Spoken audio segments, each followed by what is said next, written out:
We're not paying for this circus." Dad's voice cracked across the dinner table like a whip. My fork paused midair, the chicken breast on my plate cooling untouched. Mom didn't even look at me. She just sipped her wine, her rings clinking against the glass. "Find someone who can afford you," she added, her tone flat, as though she were remarking on the weather. I was 27. My name is Elena. And that night, my parents didn't just cancel my wedding, they canceled me. The chandelier light flickered above us, a restless tremor.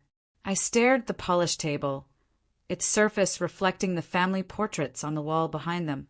Childhood smiles trapped in gilded frames. A cruel irony, the daughter they'd once celebrated, now treated as a liability. "Understood," I whispered. The word slid out like a blade, sheathed in silk.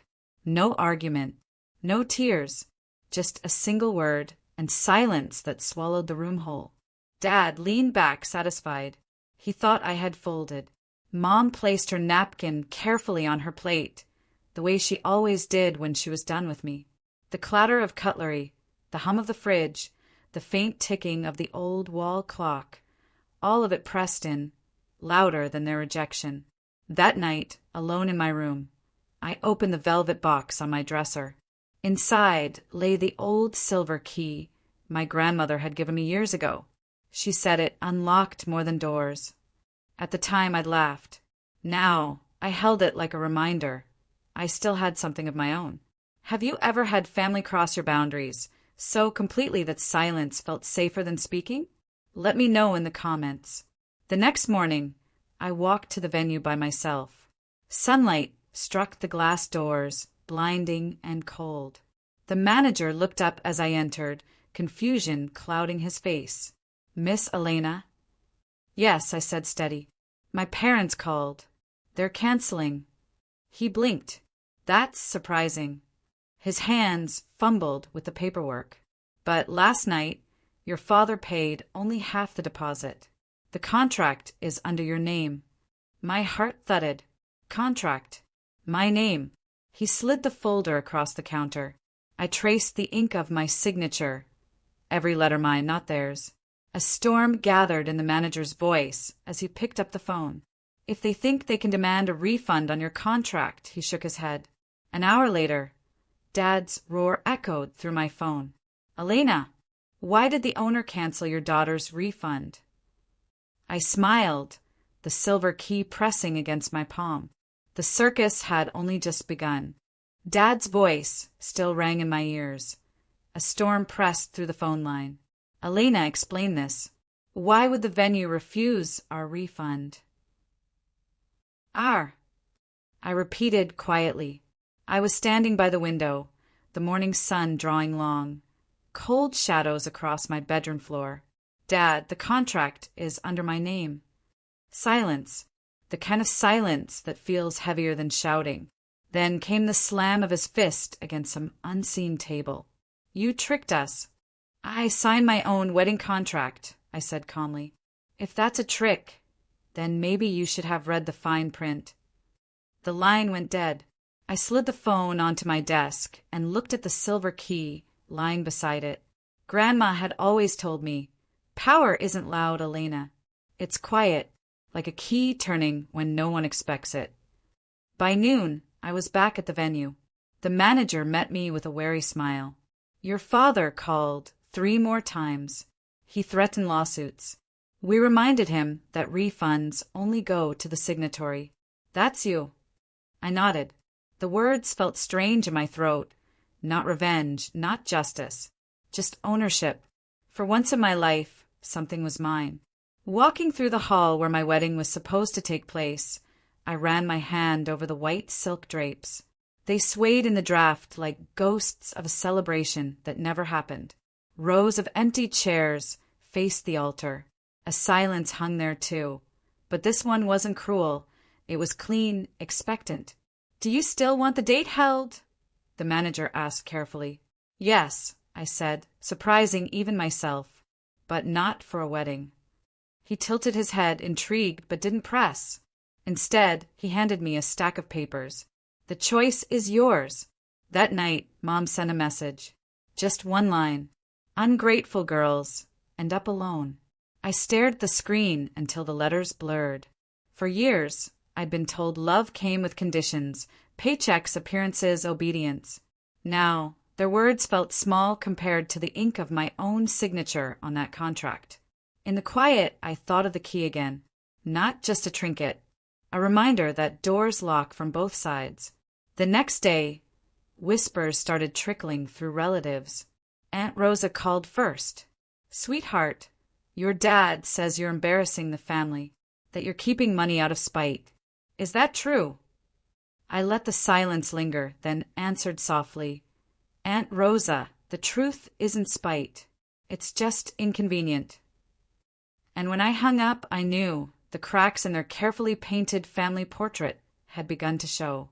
The wedding might be canceled, but the performance was far from over. The calls didn't stop. By the third day, my phone glowed like a lantern in the dark. Cousins, uncles, family friends.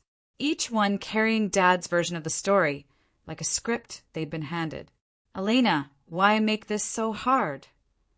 Your parents only wanted what's best. Just let them handle it. You'll regret defying them."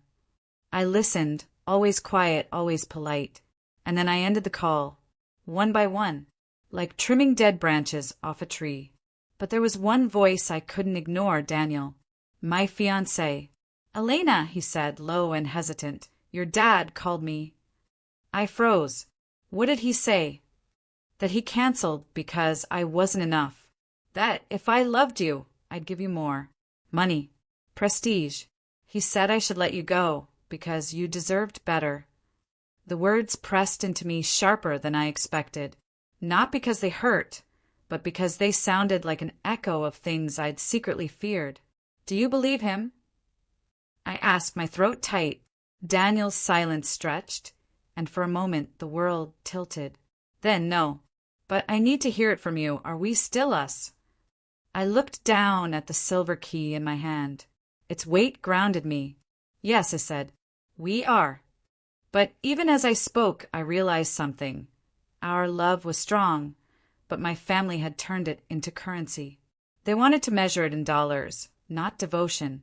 The next week, I visited Grandma's house. She was gone now, but her old cedar trunk still sat in the attic. Inside, tucked between moth-eaten quilts, I found her letters. One was folded around a photograph of the venue.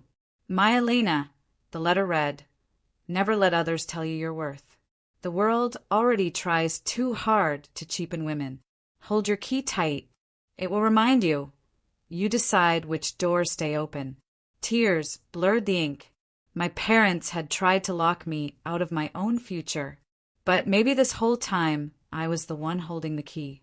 That evening, as the sun bled gold across the sky, I sat in the venue again, staring at the rows of empty chairs, and an idea began to grow. Not revenge, not loud, fiery destruction, but something softer, a gathering, my own. I called the manager. "I want to keep the booking," I said. "For what event?" he asked. I smiled, the kind of smile that felt like a door creaking open. "You'll see." The circus my parents canceled wasn't gone. It was only being rewritten. By the time word reached my parents that I hadn't canceled the booking, their fury came swift. Dad showed up at my apartment door without warning, his knuckles rattling the wood like gunfire. When I opened it, his eyes were wild. "What game are you playing, Elena? The venue says the date is still reserved." I stepped aside, letting him storm in.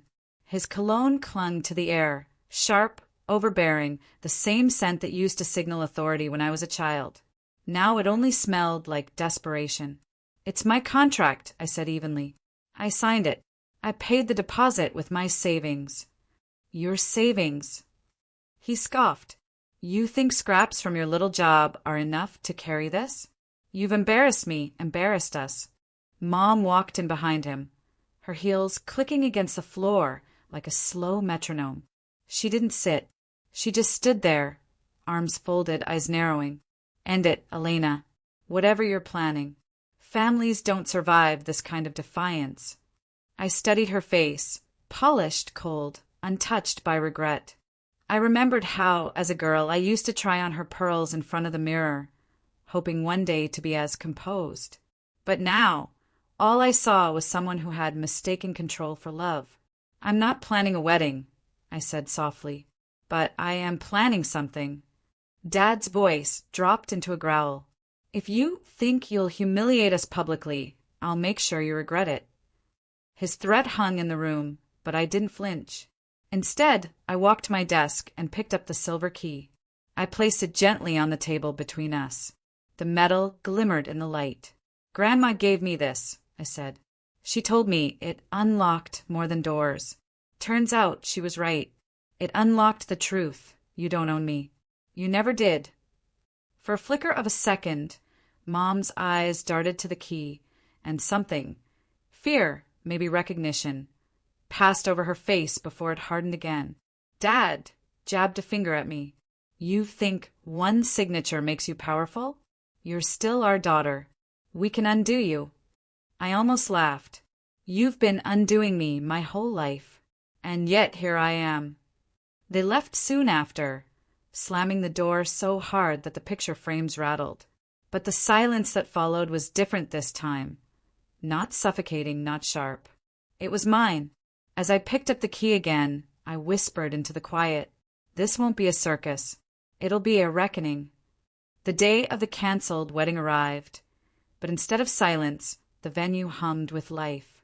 Rows of chairs filled not with guests in glittering gowns, but with people who had stood by me when my own family hadn't, colleagues, neighbors, even Aunt Rosa, who whispered on the phone that she wasn't going to let pride erase blood. When the manager opened the doors, sunlight spilled across the marble floors. I stood at the entrance, no white gown, no veil, just a simple navy dress that let me breathe. Daniel stood beside me, his hand steady on mine. "This isn't a wedding," I announced to the small crowd. "It's a gathering, a promise, not to bind two families together, but to build one of our own from the ground up." The words echoed, heavier than I expected, and then something inside me loosened. For years, I'd been the daughter trying to earn her place at her parents' table. Today, I was the woman setting her own. Halfway through the event, a murmur rippled through the hall. My parents had arrived. Dad's face was stone, Mom's lips pressed thin. They didn't sit. They hovered at the back like uninvited critics. "Elena," Dad barked, "you've made a fool of this family." I turned toward him, my voice calm. "No, Dad. I've simply refused to play the fool anymore." Mom's laughter cut sharp through the air. "All this for what? A show for strangers." "They're not strangers," I replied. "They're the ones who chose me when you didn't." Silence swallowed the hall. Even the chandeliers seemed to hold their breath. And then the venue manager stepped forward. He held up the signed contract, my contract, and spoke loudly enough for everyone to hear. "Mr. and Mrs. Carter, just so it's clear. The deposit is non-refundable and all decisions lie with your daughter. Threats and calls won't change that. This hall belongs to her today." A gasp spread through the guests. Dad's face flushed crimson, his jaw tightening as if the truth physically stung him. Mom's eyes flicked toward the silver key dangling from a chain around my neck, her expression unreadable. Daniel squeezed my hand. "Still want to leave?" he whispered. "No," I said, watching my parents turn and storm out. "This is exactly where I'm supposed to be." That evening, when the last guest left, I stayed behind in the quiet hall. The chairs were empty again, the drapes still, the air humming with what had been spoken. I touched the key at my chest and thought, doors don't close on their own. Sometimes you have to lock them yourself. And I had just done that. ChatGPT can make mistakes. Check important info. The fallout came quickly.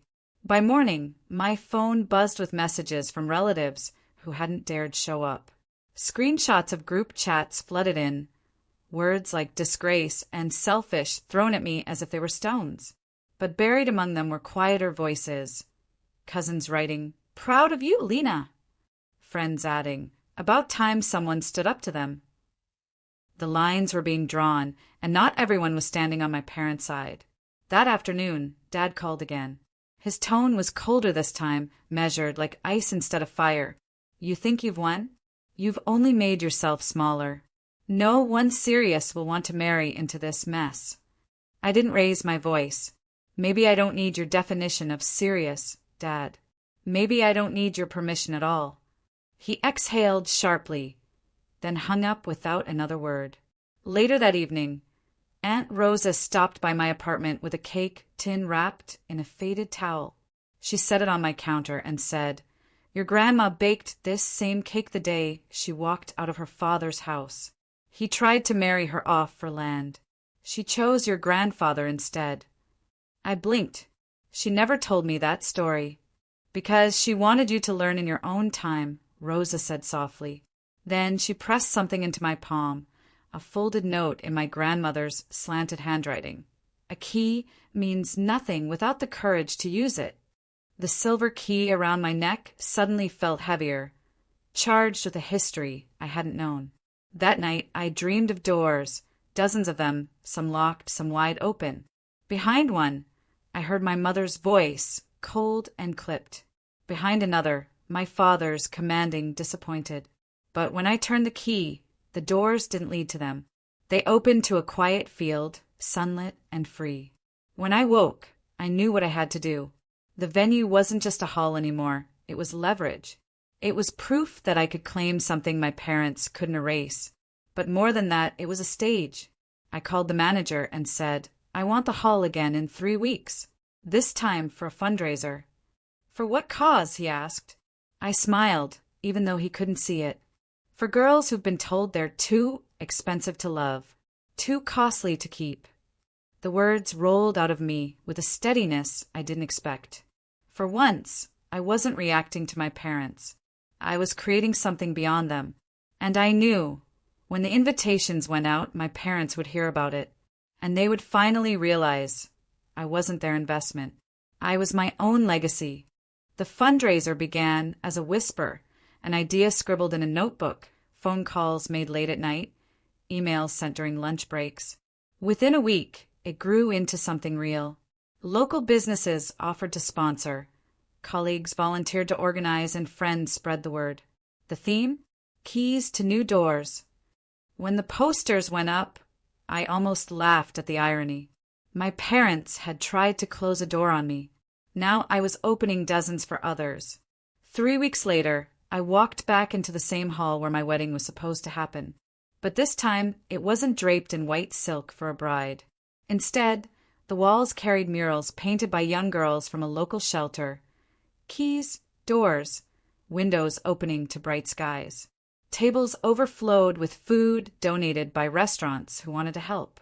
And in the center of it all, a small stage waited. Daniel adjusted the microphone, his smile steady. "You ready?" I nodded, though my palms trembled, not from fear of speaking, but from the knowledge of who was coming. Because, of course, my parents wouldn't ignore this. They couldn't. The hall filled quickly, the air buzzing with energy. Women spoke of scholarships, of housing support, of second chances. Applause rose, soft at first, then roaring. And just when I thought the night couldn't stretch any fuller, I saw them, Dad and Mom, standing at the back again, their faces a storm. I took the stage, my grandmother's key warm against my chest. The microphone hummed as I spoke. 3 months ago, this hall was supposed to hold my wedding. My parents canceled it, saying I wasn't worth the cost. Today, I stand here not as their daughter, but as myself. This hall is full, not of shame, not of silence, but of people who believe we are worthy of doors that open. The crowd erupted in applause. I caught sight of Mom, her lips twitching into something almost like a sneer. "Dad," muttered to someone beside him. But they didn't leave. They stayed, forced to watch. At the end of the night, the manager handed me the tally. Enough money raised to fund housing and education for 30 young women.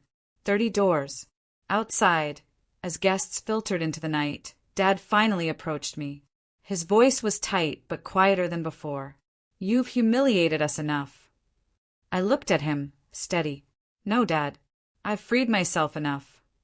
And for the first time he had no reply.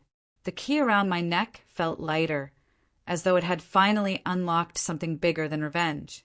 It had unlocked me. ChatGPT can make mistakes. Check important info. The fundraiser became the talk of the town. Articles appeared online. Daughter turns cancelled wedding into community event. Photos of the murals, the speeches, the joy, they traveled further than I expected. And with each share, my parents' silence grew heavier. A week later, an envelope slid under my apartment door. Inside, a letter in my mother's handwriting. Elena, you've embarrassed us beyond repair. But perhaps you've also shown us something we did not want to see. We built our lives around control. You built something out of loss. That takes strength. The words were strained, awkward, but they were hers. For the first time, not an order, not a dismissal, an admission. That evening, I placed the letter on my desk beside the silver key. My grandmother's voice seemed to echo through me. A key means nothing without the courage to use it. And I realized I had used it, not against them, not to slam doors shut in anger, but to open a path forward. Daniel came over with dinner in his hands, warm and simple. We ate in quiet comfort, no grandeur, no performance. Just us. And it was enough. Afterward, I pulled out the photo albums my parents had kept hidden. Childhood birthdays, school recitals, vacations where I had been smiling before money and power became their language. I sent a copy of one to Aunt Rosa, who replied instantly, "That's the Elena I always knew was still there." I didn't respond. Instead, I sat by the window, watching the city lights blink like stars stitched into the earth. For the first time, I didn't feel like I was waiting for approval or bracing for rejection. The reckoning wasn't fire and ash. It wasn't a circus or a war. It was a shift, a quiet clarity that no one could take back. When my parents finally called, their voices were subdued. Not apologies, not yet, but a softness I'd never heard before. "Elena, maybe we went too far." I didn't rush to forgive. I simply said, "You can decide which doors to knock on, but I'll decide which ones to open." As the line went quiet, I touched the key at my neck. This story wasn't about their cancellation. It was about my continuation, about transforming the lock they placed on me into something I could turn in my own hands. And in that silence, in that clarity, I whispered the only word that felt right.